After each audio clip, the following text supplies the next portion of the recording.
আসসালামু আলাইকুম এভরিওয়ান। ছাদ বাগান এবং ব্যালকনি বাগান সম্পর্কে সকল ধরনের ভিডিও পেতে আমার চ্যানেলটি সাবস্ক্রাইব করে রাখুন।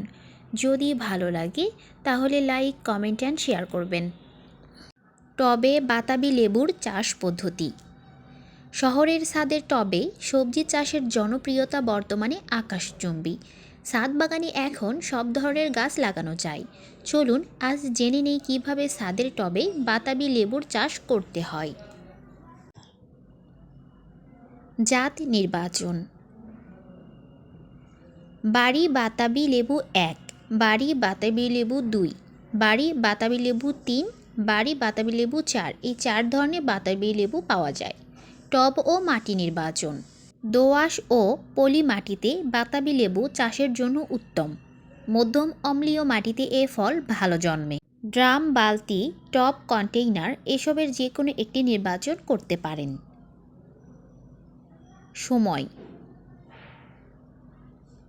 মধ্য জ্যৈষ্ঠ থেকে আশ্বিন, ইংরেজিতে জুন থেকে সেপ্টেম্বর মাস চারা রোপণের উপযুক্ত সময়। মাটি ভর্তি ও সার প্রয়োগ। টবের তলায় ছোট ছোট ছিদ্র করে নেবেন। এরপর টবের তলায় কিছু পরিমাণ ইটের টুকরো, অর্ধেক মাটি এবং অর্ধেক পচা জৈব সার দিতে হবে। ছাদের বাগানে টব বা ড্রাম যত বড় হয় ততই ভালো। বড় গাছ পূর্ব ও দক্ষিণ পাশে না দিয়ে পশ্চিম ও উত্তর পাশে দিতে হবে। এতে আলো বাতাস রোদ ভালো পায়। তাছাড়া ছোট বড় জাতের মিশ্র করে গাছ সাজালে সব গাছের বৃদ্ধি ভালো হয়।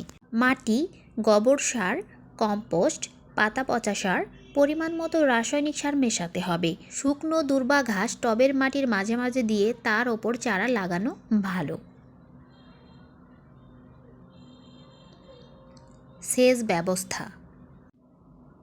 মাটির আর্দ্রতার জন্য সহজেই গাছপালা নেতিয়ে যায়, আবার অতি পানি বা পানির আর্দ্রতার জন্যও গাছ নেতিয়ে পড়ে মারা যেতে পারে। তাই ছাদের বাগানে সেচের ব্যাপারে সচেতন থাকতে হবে। ছাদের বাগানে সেচের জন্য স্প্রিংকলার দিয়ে সেচ দেওয়া ভালো। তাছাড়া প্লাস্টিকের চিকন পাইপ দিয়েও পানি দেয়া যেতে পারে। পরিচর্যা। টবে সরিষার খোল দেয়া যাবে না, এতে পিঁপড়ার উপদ্রব বাড়তে পারে।